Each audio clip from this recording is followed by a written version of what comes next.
You might not believe it considering the title of this video, but I love ESO. I really do. I'm approaching 1000 hours in the game, and this is not something I usually do with other games, so ESO clearly must have something to it.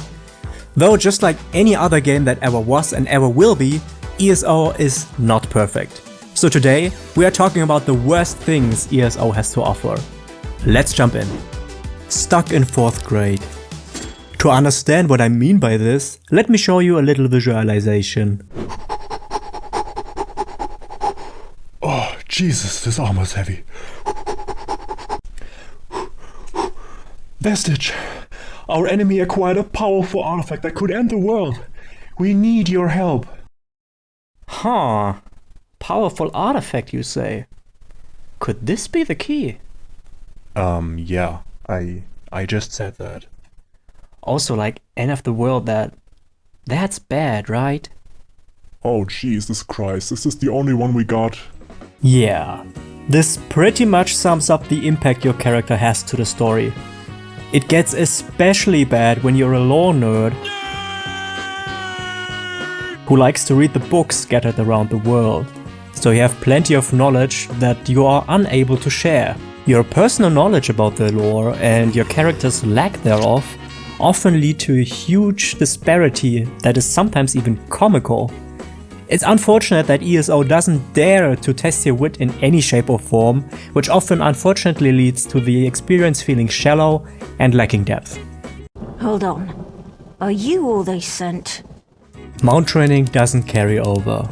Alright, this next one comes from my heart, because I'm someone who has 10 characters who suffers from this mechanic, quote unquote, a lot. So as most of you are aware that you can train your mount to run faster, to run longer and increase your carry capacity.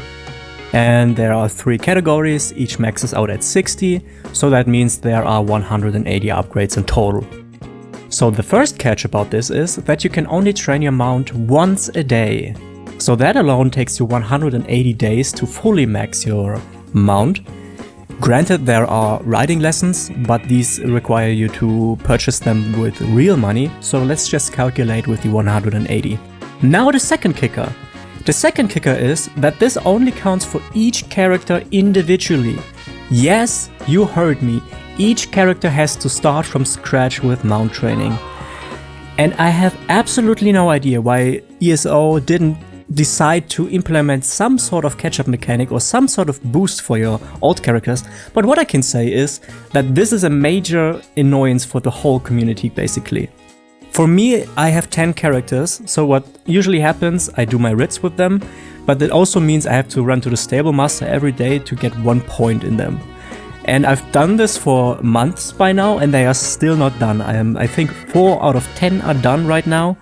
And the last 6 are close to being done, but they are not done yet. So yeah, this is insane. Overland content. You're at the end of the road. The last hours have led you to this very moment. You've met characters along the way, made friends even. Evaluating a plan how you can end this world-ending threat, and finally, at long last, the villain stands between you and salvation. You have done it, my child. There have been suggestions within the community to implement a system that is similar to that of the Lord of the Rings Online, where you can decide for yourself how hard you want your overland content to be. But unfortunately, as of right now, as of August 2024, there is no system like that in ESO, which unfortunately leads to the fact that overland content is piss easy, especially when you have great gear and high amounts of champion points. Players and the community have made suggestions about this issue for years by now. Unfortunately, we didn't get anything for that. But fortunately, there are ways to challenge yourself through soloing world bosses, soloing dungeons, and getting a high score in the Infinite Archive. At least this is what I do if I feel bored by the overland content. So if you feel like you're rolling through the whole content, maybe find a challenge for yourself. Convoluted systems. Some of ESO's systems require you to take some time and read into them to get a good grasp of what they're about. Let's take master writs, a parade example of ESO to completely confuse any new player who's trying to engage with them. I made a whole video about master writs and what you need to know about them, but let's just summarize them real quick. Master writs are quests that require you to craft a certain item associated to the respective profession. When gear pieces are involved, you need to have access to a specific trait, specific style, and a specific set. Without access to any add-ons, you have no easy way to check if you're able to craft the item. And if that wouldn't be enough, maybe it turns out you have all the requirements, maybe you can just go and craft the item, but oopsie, sorry, no you can't. Because you need 9 traits research to be able to craft that set to begin with. Jesus! At no point the game mentions that beforehand in its vanilla state, which leads to add-ons being almost essential, and they also mitigate a lot of annoyances vanilla has. Sorry console players. But even if you are well aware of this system, the game still tries to throw a rod between your legs by imposing limitations onto you, which make it very difficult to complete multiple writs at once without having access to add-ons that circumvent these limitations. Honestly, I don't know how you veteran console gamers even deal with this. Stuck in combat. And yes, of course, we have to talk about this stuck in combat bug. This stuck in combat bug refers to the issue that sometimes your game is unable to let you exit combat. This usually happens, at least in my experience, when mobs are tailing you and you cross the river and they can't really follow you, so the game becomes a little confused and they are stuck in combat with you. This comes with a few problems, because you can't mount up, you can't use way shrines, you can't fast travel, and you can't even log out, so if you want to log out at that point, you have no choice but to press Alt F4. This has been a major annoyance for the whole community for years by now, and players have demanded a fix for this issue for ages, but unfortunately, as of right now, there is still no fix for this issue. But it has to happen some point in the future, right? Guys, it's happening. Oh, Jesus Christ, I can't log out, I'm in combat again. Crown Store FOMO and limited time offers. Alright folks, unfortunately we can't get around it, we have to talk about the Crown Store. The Crown Store is something that's being talked about outside of the ESO community from time to time as an example for a predatory Crown Store, or in-game shop for that matter. And unfortunately, I have to agree. This is one of the biggest concerns I have about the game. This is a very predatory system and it preys upon people that are very susceptible to the effects of FOMO. There are items in the store that only come into the store once ever. Some come back, but there is no way in knowing when they do. Sometimes it takes 3 months, sometimes 6, sometimes a year, sometimes even longer, and sometimes, like I said, they never come back. So the store really tries to incentivize you to take advantage of a deal to not miss out on it, and this is a classic example of FOMO. Let's take a look at the Nightfall crate that we had for the last 2 weeks. This is out of the store as of recording this, and there are plenty of mounts, pets, emotes, and other customization for your character in this crate, and there is no way to get these now that the crate is outside of the store again. You will have to wait until the crate comes back, but as of right now it is not possible to get some of the associated pets and other customizations in that crate. And I think that is very unfortunate. In a dream world, I would wish to have everything that is available in the store to be available at any time. But unfortunately, this is wishful thinking, because obviously this kind of tactic works for them. That's very unfortunate for us players, but this is the reality we are right in. And I think we should not be happy with that. We should protest about that. But yeah, I think we can all agree that this is one of the systems that is a very, very needle in our eyes right now, and it's unfortunate. Lack of mounts. As someone who has played World of Warcraft for many years myself, it can be quite disappointing to realize what little options you have in terms of mounts in the first months of playing ESO. The issue isn't so much that these mounts don't exist, but rather the fact that most cool ones are hidden in crates tied to chance. There are a few achievements that grant mounts, but due to ESO's horizontal progression, farming them fast, like for example Invincible or Ashes of Valor, isn't really an option because this content is still a challenge. It doesn't help either that there are only 5 or 6 different skeletons with one specific set of animation for each, rendering most mounts a reskin if you look at it in a cynical manner. Impact in dialogue. One of my biggest personal issue with the game is the lack of impact your own character has within dialogue. We've talked about your character being dumb as rocks, but adding to this the total lack of dialogue options aside from progress quest, and I know I fought 700 of them up, but what a Daedra! Really hurts the connection to your character and the world. And of course I'm aware that from a game development perspective it's not feasible to demand different quest outcomes.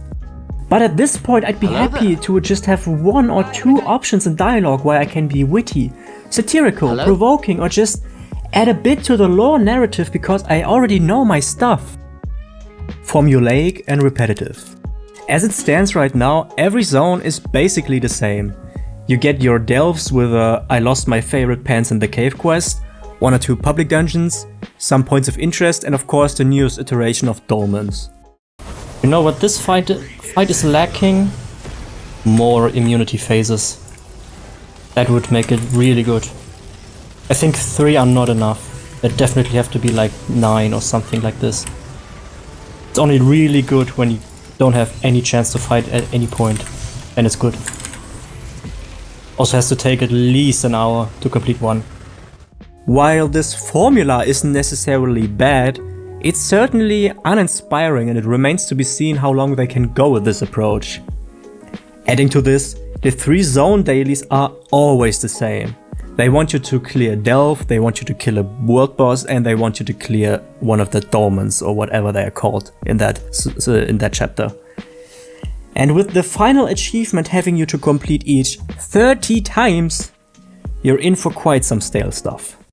Gold making is hardcore. Alright folks, as my last point I'd like to talk to you about gold making and why I consider it hardcore. Please excuse if I don't find the right words right away, I'm doing this freestyle right now. But why do I consider gold making hardcore? We have to start at the beginning for that. One of the most efficient and easiest way to make gold is to complete your daily crafting writs. And in order to do this more than once a day, you will need to have more than 1 character. You will need to have access to multiple level 50 characters that are maxed out in every profession. This is exactly what I did. I have 10 characters that are set up to do daily writs every day. I also tried my best to maximize their chances to get master writs, which is another grind in itself and something that not a lot of people do, but I did. So this is another chapter though. And setting up these characters takes a lot of time. And I imagine that's a time that a lot of you people out there don't really have or don't really want to take. I imagine a lot of you are casual players who after their daily work just want to come back home, relax a little bit and just play the game. But unfortunately, due to the economy following the rule of people doing exactly what I did, we have a lot of inflation on the PC version of the game. It's a little less bad on consoles, I've heard, but for PC it's pretty bad. So if you want to get one of the late game motives, for example, let's take the Ancient Daedra for example. Every 12 pages, excuse me, you will need to complete that book, which require you to spend around 1 million gold. For me personally, this is not much of an issue, but even for me 1 million gold is not little. And for someone who hasn't set up this amount of writ characters to generate, I mean technically it's not generate but redistribute, but you know what I mean, to generate this amount of gold, the person who didn't do this is in a bit of a tough spot, because you are unable to gather that amount of gold without having to invest plenty of hours, like dozens of hours. I've done this grind for months and it's a chore. I like this chore, but I imagine a lot of people like you who just came home from work right now and just want to relax and play the game, this isn't fun. So, what can I tell you? Well, I can tell you that there is a tip for you to gather at least a little bit of gold, because unfortunately the economy will not change. Players will always try to maximize their profits to have the least concern that is possible for them. So what you can do is you can go to your champion points with the plus button and go to the crafting area of the game. And there you will have 3 different perks that you want. You want the extraction bonus, you want the resource yield bonus, and you want the gathering speed. And once you've maxed those, I mean, you can technically do it beforehand, but this is very much recommended from my point. You can just farm. You can just farm resource nodes, and I would recommend to do it in Craglorn, especially to off hours. If you're in rush hour, it's a bit harder. But the benefit about Craglorn is that you have the chance to get Nirncrux drops. Nirncrux is the material you need to craft Nirnhound stuff. And there are 2 different versions of this. There's the fortified Nirncrux, which is for armor, which is only 5k. And there is the potent Nirncrux for weaponry, which is at 25k right now, I think, and maybe it even dropped even lower. But it's quite a good amount of gold for people that don't have Ritz characters set up. So what you do is you just farm through Craglorn. Keep in mind though, Nirncrux can only drop from wood. From wood, from ores, and from clothing stuff. Jesus, that was harder than I hoped for. And then you refine all the materials to gather the legendary upgrade materials. For clothing, it's the Dragwax, and this is the one you are especially after, because 1 Dragwax is at 13k right now, which is a great amount of gold. So you can farm to like 100k maybe in 1 hour in Craglorn, provided that it is not too contested. So you get the chance to get at least a little bit of gold without having to set up that many characters like I did. Alrighty then, that sums up the video for today. I hope you had fun. Which of these criticisms is the most present for you, or perhaps I even missed some points that you would add to this list? Let me know in the comments, I'm curious to see what you have to say. Other than that, I hope you have a great day, I hope you have an awesome day, you take care of yourself, this is especially important, and I see you next time.